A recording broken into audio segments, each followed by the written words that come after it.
What do you do on a daily basis that keeps you as humble and as grounded as you are? There's just like this humbleness and grounding that I think kind of exudes from you. And I'm just curious, what do you do to cultivate that? Yeah. Well, one, thank you for noticing my humbleness. I'm probably the most humble person you'll ever meet, bro.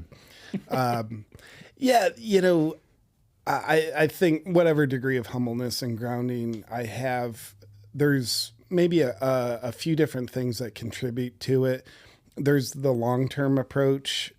For probably 23 years, I've been doing self-growth work. So learning about myself and not buying into the stories I tell myself. And, if there was just one psychological insight alone that has helped me more than anything to check my ego some of the time, be maybe a little bit humble, it's don't believe everything you think. Just because a story comes up in your mind, have the humbleness to know this is a story I have. May or may not be true. What I know for certain is it's a story I have. I have my perception. Other people have their perception. I think arrogance would say my perception is what's real. Then you become a tyrant. You become run by your ego. And you're probably a pain in the ass to other people in your life, but you're really in a living hell with yourself. But realizing other people have a different perception, I can be curious. I don't need to be certain. I won't believe everything I think. And if you have your beliefs, we need those. But if you can not believe everything you think, then you're into what Eckhart Tolle would say, you're automatically in the observer of your mind, not the participant. And when you're the observer, you're going to be way more chill because you're watching a movie and you're watching a movie.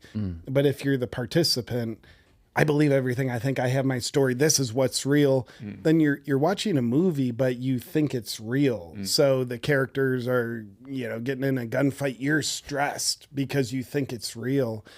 So being the observer, just through that one mantra of don't believe everything I think, that really helps me. Also, I find, the long-term journey of getting to my unresolved issues, the hidden pain, hidden traumas. I know we like to call everything traumas nowadays. It's like, no, you're stressed, you pussy. But like helping resolve some of those things, some of the childhood stuff, I think that helps loosen you up and grounds you into reality rather than being stuck in a past reality, which is ungrounding.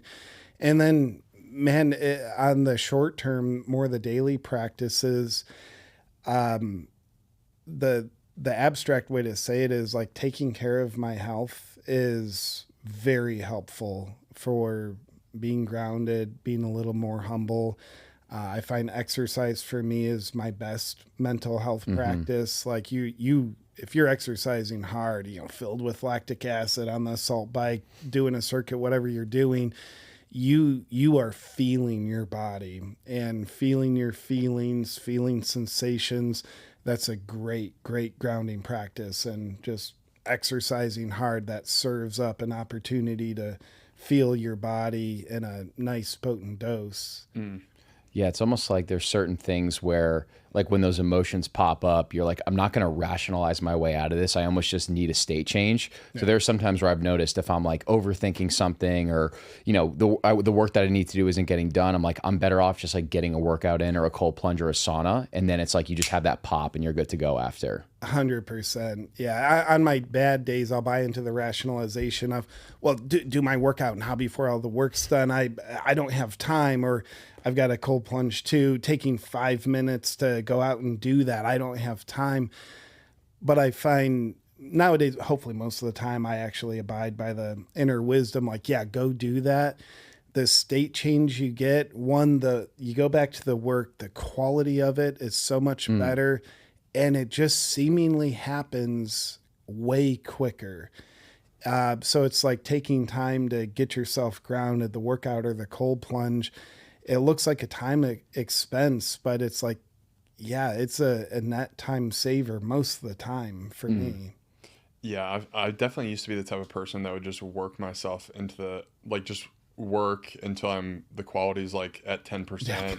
I was like, dude, you gotta change it up. Like, go. The cold plunge has been massive. Just like a quick sauna or a quick workout.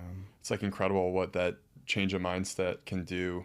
Just on like quality of work and honestly like entering into relationships too. Just quality of just how you're showing up for other people. Yeah, for sure. Yeah, I've done some work with Tony Robbins, and he's Nice. big on the term state change, and I he educates people. It seems so simple. Like doesn't everybody know this? But like I didn't know it. But reminding people, you can either be in control of your mind or controlled by your mind. You're going to be better off making your mind your slave. So we control our state rather than waking up, going throughout our day, hoping to be in a good state, hoping to be in a good mood. He's like, no, you can control that. And he gives you practices, and there's other practices. But what I found is, yeah, whether I'm in a good state or a bad state, it's 100% my fault, 100% under my control. You can always influence it. And making your mind your slave, your servant, is, I think, the appropriate relationship. It's the appropriate chain of command.